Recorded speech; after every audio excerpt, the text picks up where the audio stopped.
Bismillahirrahmanirrahim. Assalamualaikum warahmatullahi wabarakatuh. Alhamdulillahi rabbil alamin, wassalatu wassalamu ala asyrafil anbiya wal mursalin wa ala alihi wa ashabihi ajma'in. Kita bahas sewa menyewa dalam kitab Al-Mulakhas Al-Fiqhi. Bisa baca? Berkata penulis, bab tentang hukum sewa menyewa. Pendahuluan, sewa menyewa sering dilakukan oleh manusia dalam berbagai keperluan dan muamalah, baik sehari-hari, setiap bulan maupun setahun sekali. Oleh karenanya, perlu sekali mengenali aturan-aturannya, mengingat setiap muamalah yang dilakukan manusia di berbagai tempat dan waktu pasti telah diatur oleh syariat Islam sesuai dengan kaidah-kaidah syar'i demi mencapai kemaslahatan dan menolak kemudorotan. Sewa menyewa dalam bahasa Arab disebut ijarah yang berasal dari kata ajr yang berarti upah. Allah Azza wa Jalla berfirman, "Lau syi'ta lattakhadta 'alaihi ajra." Kalau engkau mau, niscaya engkau bisa minta upah untuk itu. Secara syar'i, sewa menyewa artinya akad untuk mendapatkan manfaat yang mubah dari barang yang sudah ada atau belum ada, tapi dijamin dengan sifat-sifat tertentu dalam waktu tertentu, atau akad untuk melakukan pekerjaan tertentu dengan upah tertentu. Ya. Sewa menyewa itu artinya akad untuk mendapatkan manfaat dari barang. Kata-kata manfaat artinya bukan barangnya yang diambil untuk dimiliki, tapi hanya diambil manfaatnya. Sedangkan fisik barangnya tetap milik si owner aslinya. Kalau akad untuk mendapatkan barangnya itu namanya apa?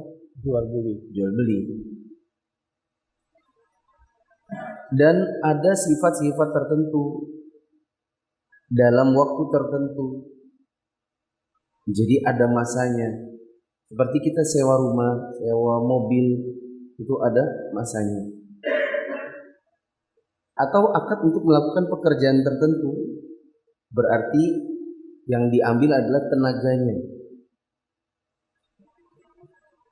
Dengan upah tertentu, ya, dengan upah tertentu artinya ada timbal baliknya. Kalau dapat manfaat barang tapi tidak ada upahnya, itu namanya apa? Kita ambil manfaatnya tapi kita nggak bayar apa-apa, itu namanya apa? Hadiah. Hah? Hadiah. Pinjam. Oh. Ya kan? Atau ariyah. Aku pinjemnya, pakai motormu. Kalau dikasih upah itu namanya sewa. Sewa. Tapi kalau nggak dikasih upah itu namanya Pinjam. Nah, dari sini ada kata-kata upah tertentu, itu maksudnya ujrah ma'lumah. Dan ujrah ma'lumah itu seharusnya sebelum dilakukan akadnya, bahwa bahasa orang Bugis itu ditahu memang sudah itu berapa uangnya. Nah, banyak orang yang kalau di zaman sekarang melakukan akad sewa tapi nggak jelas upahnya. Seperti orang mengatakan naik ojek, yang ojeknya bukan ojek online. Kalau ojek online malah bagus, ujrohnya maklumah gitu. Sebelum kita pencet pun harganya sudah ada, malah bagus ojek online. Tapi kalau ojek pangkalan, ya, sana Pak berapa?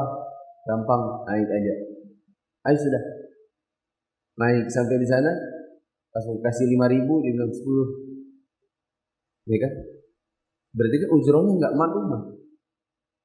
Tapi ini negeri kita yang kayak gitu, kebiasaan. Kita bilang nanti kalau ditawar ini sih kayak sekek katanya. Padahal memang akad syar'inya itu tahu dulu baru jalan. Sama kayak tukang pijit. Tukang pijit berapa pijitnya? Terserah pijit. Setelah 2 jam kasih 100 dibilang tambah 200. Ya. Ini namanya nggak jelas ujrohnya. Yang benar itu harus ujroh maklumah. Nah, saya pasang keramik, ya, pasang apa di rumah, kanopi. Sebelum kita kerja itu sudah deal dulu berapa ininya, berapa itunya, sudah jelas baru lakukan.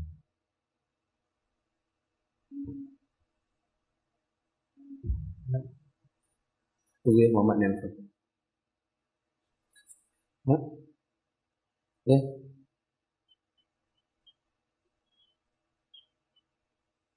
Oh iya. Ya. Oke, ini ngasih isi tadi ya. Iya.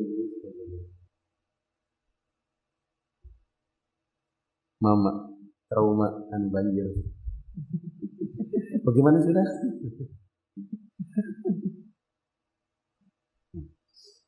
Lanjut. Definisi ini mencakup sebagian besar syarat-syarat sahnya sewa menyewa sekaligus macam-macamnya. Makna akad untuk mendapatkan manfaat bukan berarti akad untuk mendapatkan barang. Sebab berarti bukan ya, bukan berarti. Hah? Beda ya. Bukan berarti dengan berarti bukan itu beda.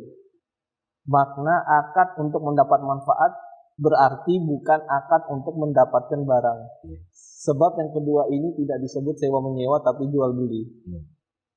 Makna yang mubah bukan berarti bukan manfaat yang diharamkan seperti zina misalnya. Kalau sewa menyewa dikatakan manfaatnya mubah, berarti kalau manfaatnya haram maka tidak boleh. Seperti sewa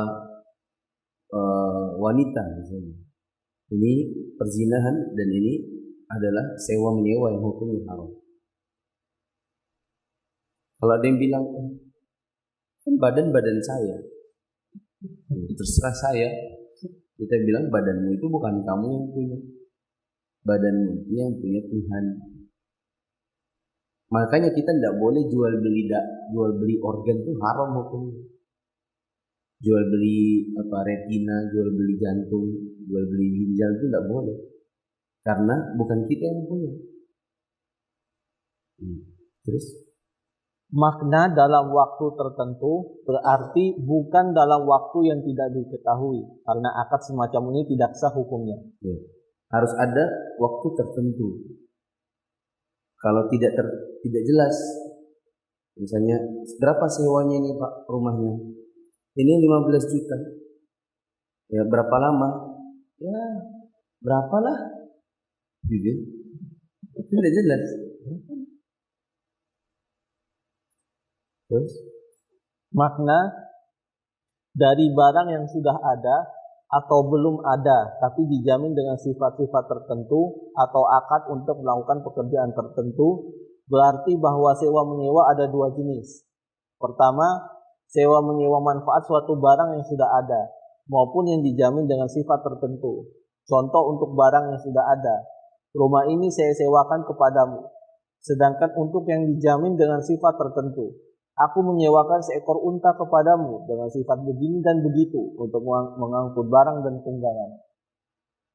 Kedua, sewa menyewa dalam melakukan pekerjaan tertentu seperti mengantarkan ke tempat tertentu atau membangun suatu dinding. Ya, intinya bisa jadi sewa itu pada barang, bisa jadi pada orang. Nah, kalau barang diambil manfaatnya, kalau orang diambil tenaganya. Terus makna dalam waktu tertentu berarti sewa menyewa suatu manfaat berlaku dalam waktu terbatas seperti sehari atau sebulan. Makna dengan upah tertentu berarti ongkos sewanya harus jelas. Ongkos sewa harus jelas dari awal. Dan memang harus kita mulai budayakan. Cuma susah juga kalau dari ustadz-ustadz pun begitu ya. Misalnya ustadz mau sewa tenaga ikhwan gitu. Mau sewa tenaga ikhwan, pijit gitu.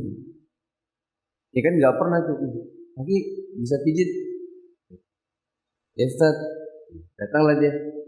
Kan kita nggak pernah juga nanya berapa pijit. Ya, pijit dulu sudah selesai baru kemudian dikasih uangnya. Berapa uangnya nggak jelas. Bisa jadi 100, bisa jadi 150. Dengan demikian menjadi jelaslah bahwa syarat-syarat umum sahnya akad sewa menyewa dengan kedua jenisnya di atas adalah akad tersebut untuk mendapatkan manfaat bukan barang. Lalu manfaatnya juga harus mubah atau dibolehkan dan jelas. Sedangkan bila barang yang disewakan belum ada, maka harus bisa ditentukan sifat-sifatnya. Kemudian waktu sewa maupun upahnya harus jelas juga. Ya. Sewa menyewa yang sah atau benar dibolehkan menurut Al-Quran, Sunnah, dan Ijma'. Allah Ta'ala berfirman, فَإِنْ أَرْضَعْنَ لَكُمْ فَآتُوهُنَّ أُجُورَهُنَّ. Jika mereka, yakni wanita-wanita itu, selesai menyusui anakmu, maka bayarlah upah mereka. Dan Allah Ta'ala berfirman, لَوْ شِئْتَ لَاتَّخَذْتَ عَلَيْهِ أَجْرًا. Kalau engkau mau, engkau bisa mengambil upah untuk itu. Surah Al-Kahfi ayat 77. Nabi SAW sendiri pernah menyewa seorang sebagai penunjuk jalan saat beliau hijrah ke Madinah. Sedangkan Ibnul Mundir menukil bahwa para ulama telah sepakat atas dibolehkannya sewa menyewa. Di samping itu, hajat manusia mengharuskan dilakukannya sewa menyewa. Sebab manusia membutuhkan manfaat sebagaimana membutuhkan barang. Kalau surat At-Tolak ayat 6, surat Al-Kahfi ayat 77 itu dalil Al-Quran. Nabi nyewa orang untuk menjadi pemandu jalan ketika menuju ke Madinah itu dalil sunnah. Nukilan dari Ibnul Mundir itu dalil ijma'. Kemudian paragraf tentang hajat manusia itu dalil akli. Dalil pendukung secara akal atau naluri saja kita memang pasti butuh yang namanya sewa menyewa, karena tidak seorang pun dari kita, apalagi di zaman sekarang, yang mampu memenuhi hajat hidupnya sendiri. Ada orang punya uang tapi nggak punya kemampuan bikin rumah, berarti kan mau nggak mau harus sewa tenaga kontraktor. Ada orang punya rumah tapi tidak punya internet, berarti kan harus sewa internet dan seterusnya. Hajat kita memang nggak ada yang mampu dipenuhi sendiri oleh satu orang untuk semua hajat. Pasti ada kebutuhan untuk bekerja sama dengan orang lain dalam akad sewa menyewa. Lanjut. Diperbolehkan menyewa orang untuk melakukan pekerjaan tertentu seperti menjahit pakaian, membangun tembok, atau menunjukkan jalan. Dalilnya adalah hadis yang terdapat dalam Sahih Bukhari dari Aisyah radhiyallahu taala anha tentang kisah hijrahnya Nabi.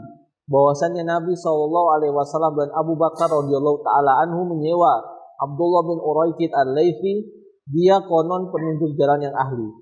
Ini di zaman dulu. Profesinya Abdullah bin Uraiqid al-Laythi ini disebut dengan khirrit. Khirrit itu satu akar kata dengan khoritah. Khoritotun itu bahasa Arab. Kalau bahasa Indonesianya peta. Khirrit itu artinya orang ahli perpetaan. Berarti zaman sekarang kita bisa bilang ini Google Map-nya. Google Map-nya zaman Nabi dulu. Tapi kalau zaman sekarang, ya, jarang ada orang disewa untuk menunjukkan jalan seperti pekerjaannya Khirit ini. Tapi kita bisa kiaskan kepada yang apa yang ada zaman sekarang seperti ojek, ya kan? Saya nggak tahu rumahnya si Fulan, Saya taunya rumahnya di ini, kemudian minta diantar, dikasih upah, itu namanya tukang ojek. Tukang ojek ini anggap saja penunjuk jalan. Bisa juga kalau ada orang menjadi turis, kemudian dia cari orang untuk mendampingi, atau namanya guide. Guide ini bisa juga disebut dengan penunjuk jalan. Maka ini jadi ojek hukumnya mubah. Asalkan gimana? Asalkan kalau penumpangnya cewek, sementara ojeknya laki-laki dan naiknya naik motor, nah ini selayaknya ditolak, selayaknya di reject.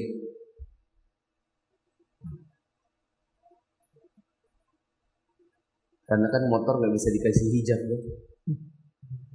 Motor nggak bisa hijab. Nanti mbaknya naik langsung pegang perut. Nah ini sudah selayaknya ditolak. Lanjut. Tidak diperbolehkan menyewa tempat, kios, dan toko untuk bermaksiat, seperti menjual khamr, menjual barang-barang haram, termasuk rokok dan gambar-gambar makhluk bernyawa. Sebab itu semua termasuk membantu kemaksiatan. Tidak boleh nyewakan tempat untuk yang maksiat. Termasuk juga zaman sekarang ada sebagian gereja dibangun, diadakan dalam sebuah ruko. Maka owner ruko haram hukumnya menyewakan kepada mereka. Terus rukonya buat apa? Ya bisa buat jual beli soto Banjar kan, buat jual beli nasi kuning kan, dan lain-lain. Tapi kalau disewakan untuk yang haram maka tidak boleh. Dulu ada seorang ikhwan punya lahan. Lahan ini disewakan untuk sebuah angkringan.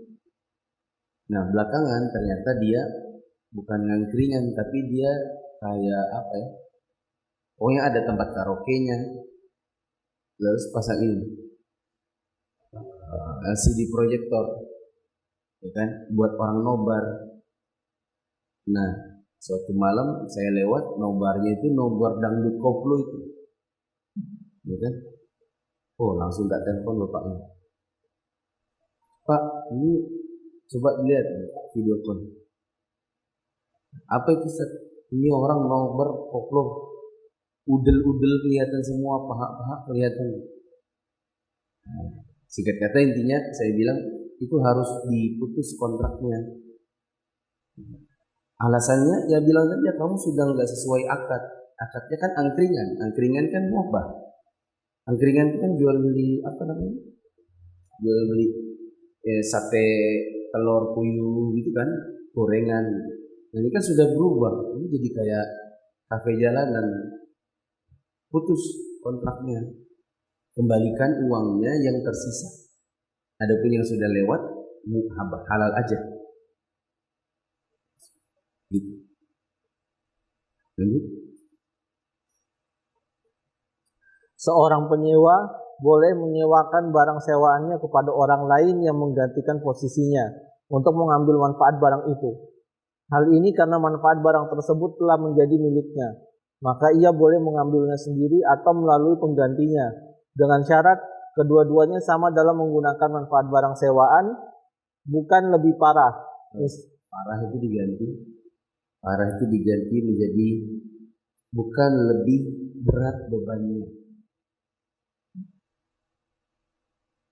Lebih parah itu maksudnya kayak apa ya? Bolehkah kita menyewakan lagi barang yang kita sewa? Itu namanya apa kalau zaman sekarang? Over kontrak. Bolehkah over kontrak? Kita sewa rumah 1 tahun udah dibayar. Ternyata baru bulan ke-6 kita mau pindah kerja misalnya. Rumahnya 6 bulan sayang kan nggak ditempatin. Bolehkah itu rumah dikontrakin lagi ke orang? Di sini disebutkan boleh karena itu kan barang manfaatnya milik kita, sudah kita bayar. Tapi ada syaratnya adalah kita dengan penyewa baru itu sama dalam penggunaan, tidak lebih parah. Tidak lebih parah maksudnya apa? Berat. Tidak lebih berat bebannya. Jadi kalau misalnya itu kita sewa buat rumah tinggal, maka tidak boleh kita sewakan misalnya ada orang mau jadikan itu pabrik tempe. Kan sudah pabrik tempe lagi. Kan baunya, limbahnya, gitu kan. Ini namanya penggunaan orang baru lebih parah daripada penggunaan kita. Maksudnya dengan bahasa lain, beban penggunaannya lebih daripada kita yang menyewa dengan posisi aslinya.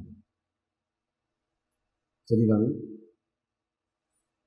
mungkin sama juga kalau kita sewakan kita nyewa rumah, sementara kita pasutri baru. Rumahnya ya rumah seginilah. Terus kita sewakan ke orang yang istrinya 2, anaknya 10. Tapi memang nekat gitu, nekat poligami, kurang duit. Terus dia bilang, sini saya sewa. Lalu dia bikin bilik-bilik, dan rumahnya dipaku-paku buat dipasang triplek. Ya. Karena saking kecilnya rumahnya mau dipakai buat istri 2. Triplek dipaku sana, paku sini, disekat sana, sekat sini. Di rumahnya jadi berat bebannya. Anak 10. Kan penggunaan orang 10 kan tidak sama seperti orang 2. Maka tidak boleh kalau seandainya beban penggunaannya lebih berat. Tambahkan juga pemiliknya harus tahu, diberitahu. Kalau misalnya kita bilang, tapi kalau nanti dikasih tahu, tidak boleh nanti. Nah, maka kalau tidak boleh, pemilik itu wajib kembalikan sisanya. Saya pernah dapati ada satu kasus dihadapi seorang ikhwan. Dia sudah sewa setahun, dia mau pindah dari Balikpapan, minta untuk oper kontrak kepada si pemilik rumah, nggak dikasih, nggak boleh. Tapi uangnya juga nggak dikembalikan. Maka ini orangnya zalim, makan uang haram. Karena uang orang diambil tanpa timbal balik. Ya enggak? Orangnya enggak di situ. Oper kontrak enggak boleh. Dikembalikan duitnya juga tidak. Berarti kan duitnya diambil. Timbal balik atau untuk mengambil haknya orang lain itu apa? Karena tidak ada, maka ini si pemilik rumah makan uang haram. Yang benar adalah kalau tidak mau dioper kontrak, maka Anda kembalikan uangnya. Kalau Anda tidak mau kembalikan uangnya, izinkan dia oper kontrak dengan syarat penggunaannya sama seperti si pemilik, si penyewa aslinya. Lanjut. Misalnya, jika ia menyewa rumah tinggal, maka ia boleh menyewakannya ke orang lain untuk rumah tinggal, atau yang lebih ringan dari itu. Ia tidak boleh menyewakannya ke orang yang menjadikannya sebagai pabrik atau bengkel. Karena kalau pabrik itu berat beban penggunaannya. Untuk bengkel nanti oli-olinya. Nanti kalau sudah setahun ditinggal, tidak dibersihkan. Kasihan yang punya. Lanjut. Sewa menyewa tidak sah dilakukan atas amal ibadah. Seperti kecuali kalau misalnya dia ngomong sama yang punya, Pak, saya nggak tinggal lagi di sini. Ntar lagi saya mau pindah. Saya mau oper kontrak ke orang lain. Tapi yang mau itu bengkel. Yang punya rumah bilang, nggak apa-apa, tapi tambah duitnya.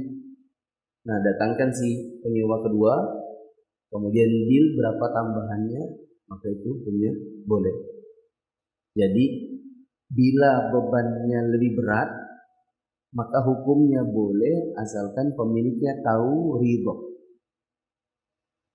Begitu ya. Tapi kalau dia tidak diberitahu, ini masalah nanti belakang. Dan kalau si pemiliknya tidak ridho, maka kembalikan uangnya. Kalau tidak mau kembalikan uang, maka izinkan orangnya untuk oper kontrak kepada yang bebannya sama. Lanjut. Sewa menyewa tidak sah dilakukan atas amalan ibadah seperti haji dan azan. Sebab amalan-amalan seperti ini fungsinya untuk mendekatkan diri kepada Allah. Sedangkan mengambil upah akan mengeluarkannya dari makna ini. Meskipun begitu, mengambil rizki atau santunan dari baitul mal atas amalan-amalan yang manfaatnya bisa dirasakan orang lain seperti haji, azan, iqamah, mengajari Al-Quran, mengajari fikih, menjadi hakim, mufti, dan semisalnya tetap dibolehkan. Karena yang semacam ini bukanlah imbalan, akan tetapi sekedar santunan yang mendukung seseorang untuk taat kepada Allah, sehingga tidak mengeluarkan dari sesuatu yang dianggap ibadah dan tidak mempengaruhi keikhlasan. Sewa tenaga untuk amal ibadah seperti azan dan lain-lain pada asalnya tidak boleh. Mungkin yang dimaksud oleh Syekh di sini, misalnya ada orang menawarkan diri sebagai muazzin lalu minta imbalan. Tapi kalau ada misalnya DKM mencari orang sebagai muazzin, kemudian dia diberi upah tanpa dia persyaratkan, maka ini hukumnya boleh.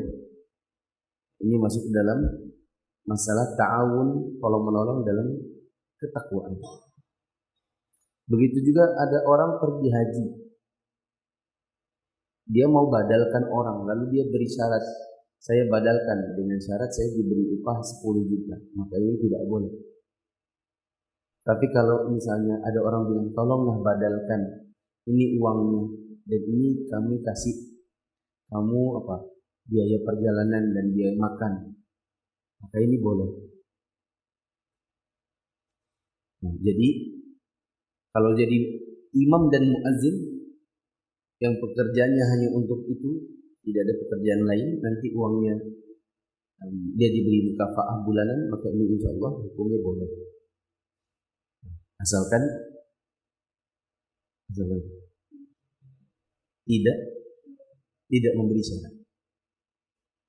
Terus Syekhul Islam Ibnu Taimiyah rahimahullah berkata, para fuqaha sepakat dengan adanya perbedaan antara menyewa pelaku ibadah dan memberi santunan kepadanya. Memberi santunan kepada seorang mujahid, hakim, muadzin, dan imam masjid adalah diperbolehkan tanpa ada perbedaan pendapat. Adapun sewa menyewa maka tidak boleh menurut mayoritas ulama. Beliau juga berkata, uang yang diambil dari baitul mal bukanlah upah atau bayaran, tetapi santunan untuk membantu orang dalam beribadah. Jika ada coba kalau seandainya semua orang jadi pedagang, terus tidak ada yang jadi muazzin, alasannya karena upah azan itu sewa menyewa yang haram. Terus siapa yang azan? Tidak ada yang azan. Kalaupun ada, kadang azan, kadang tidak, kadang terlambat. Maka diperbolehkan sebenarnya untuk memberi upah kepada orang yang dia disuruh untuk azan secara rutin. Terus jika ada dari mereka yang beramal karena Allah, ia akan mendapat pahala. Sedangkan apa yang diambilnya merupakan santunan yang membantunya berbuat ketaatan. Sampai sini ada pertanyaan?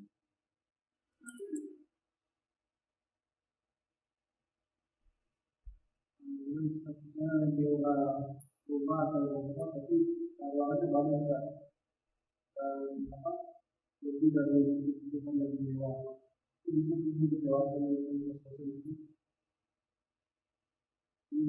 Rumah, bangunan rumah.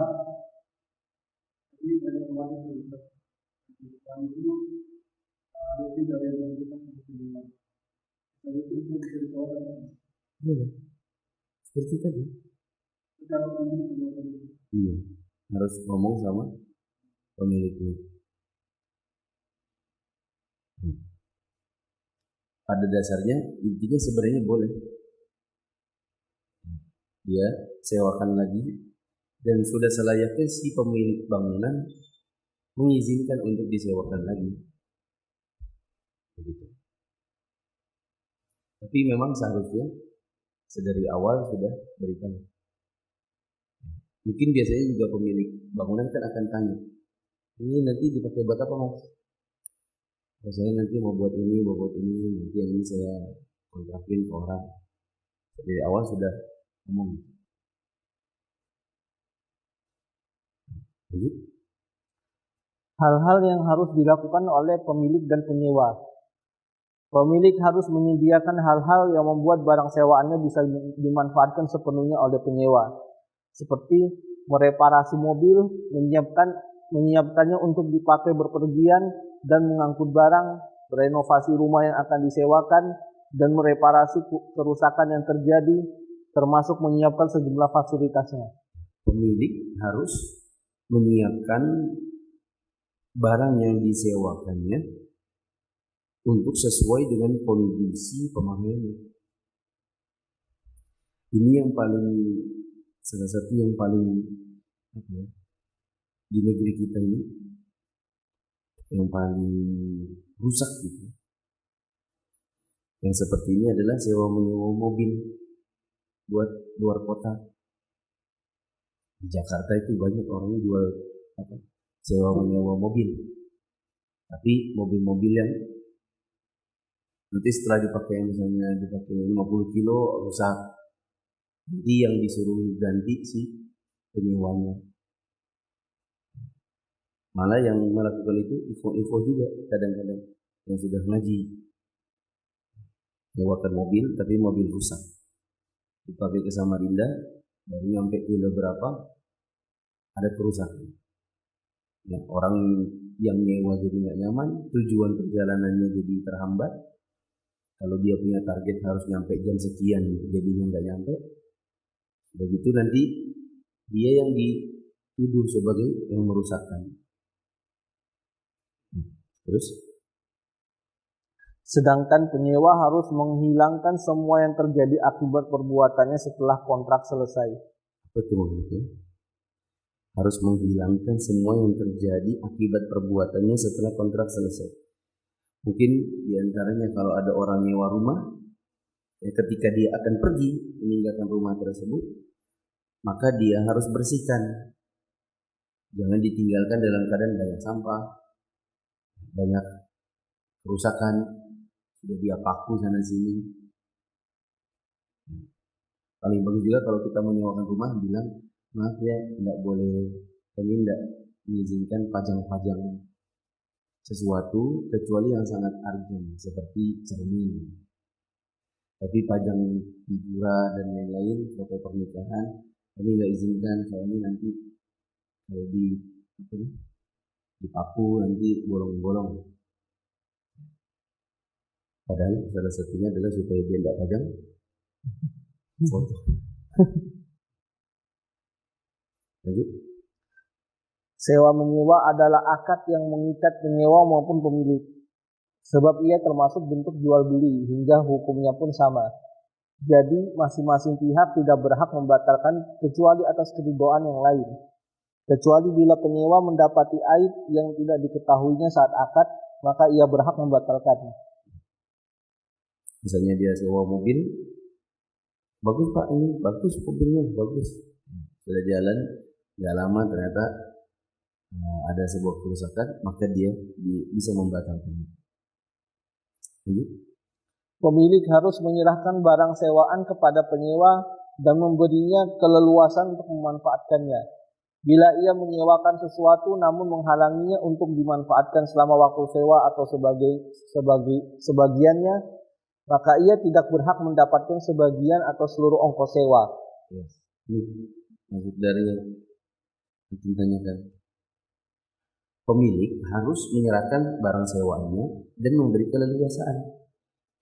Bila ia menyewakan tapi dihalangi untuk mendapatkan sebagian manfaatnya selama waktu sewa, berarti dia tidak boleh terima uang sewa utuh. Seperti dia mengatakan, saya sewakan rumah saya ini 15 juta setahun. Udah masuk barang, baru ditanya, Pak, ini pintu apa yang sebelah sini ya?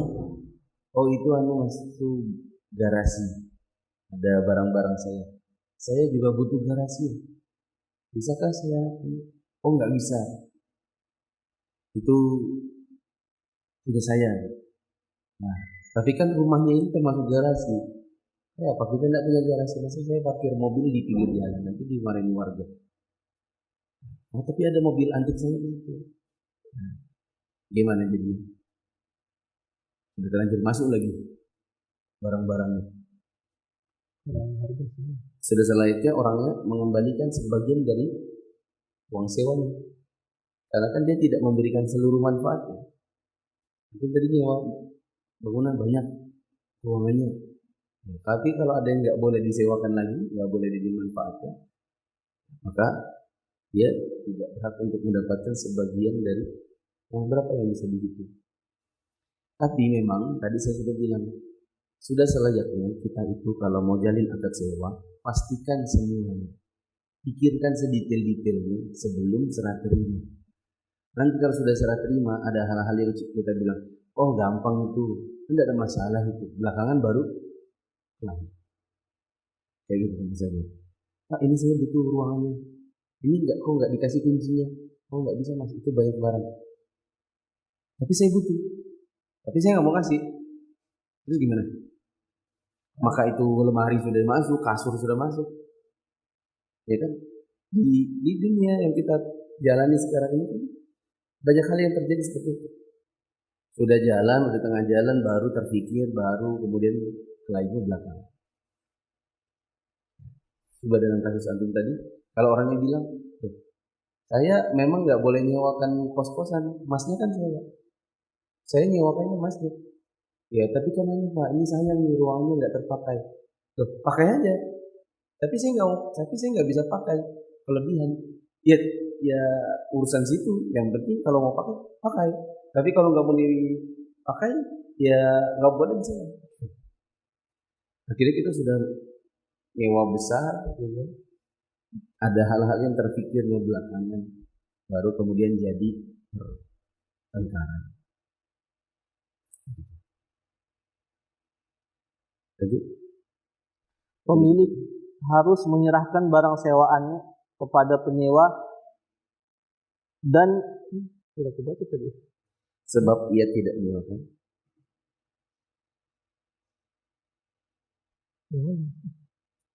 Berapa Pak baca itu? Oh ya. Pemilik harus menyerahkan barang sewaan kepada penyewa dan memberinya keleluasan untuk memanfaatkannya. Bila ia menyewakan sesuatu namun menghalanginya untuk dimanfaatkan selama waktu sewa atau sebagiannya, maka ia tidak berhak mendapatkan sebagian atau seluruh ongkos sewa. Sebab ia tidak menyerahkan barang sewaan sesuai konsekuensi akad sewa menyewa. Sehingga ia tidak berhak menarik ongkos kecuali sebanding dengan manfaat yang bisa diambil oleh penyewa. Jika pemilik membebaskan penyewa untuk memanfaatkan barang sewaan, namun penyewa membiarkannya saja selama waktu sewa atau sebagiannya, maka penyewa wajib membayar ongkos sewa secara penuh. Sebab sewa menyewa adalah akad yang mengikat sehingga konsekuensinya harus diterima, yaitu mendapatkan upah jika ia pemilik dan memanfaatkannya jika ia penyewa. Ya. Ini resiko kalau uangnya belakangan. Nyewa dulu, uangnya belakangan. Si penyewa, misalnya nyewa rumah, kamarnya 5. Lalu ada 2 kamar yang dia tidak gunakan. Ya kan? Terus uang sewanya baru diserahkan misalnya setelah setahun. Jadi nyewa dulu, pakai dulu baru bayar gitu kan. Ketika akadnya anggaplah 15 juta setahun untuk 3 kamar, berarti anggaplah saja 1 kamar disewa 500. Dia tidak pakai 1 kamar. Lalu dia ngasih duit misalnya cuma 10 juta. Loh mas, kan kita akadnya 15 juta. Kok ini 10 juta? Ya ini soalnya kan 1 kamar tidak saya pakai pak. Ya. Ini resiko manakala uangnya diterima belakangan. Ya. Jadi harusnya berapa? Harusnya tetap 15 juta. Tapi kan saya nggak pakai, yaitu urusannya. Karena akadnya adalah 15 juta, berarti ya 15 juta. Nggak boleh dikurangi. Kalau dia bilang, oh kalau tahu saya sewakan kemarin, ya sewakan lah, nggak apa-apa. Yang penting pemiliknya tahu. Ini pertanyaan.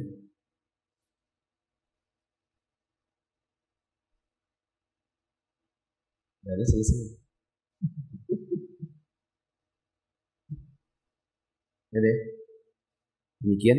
Subhanakallahumma wa bihamdika asyhadu an la ilaha illa anta astaghfiruka wa atubu ilaik. Wassalamualaikum warahmatullahi wabarakatuh.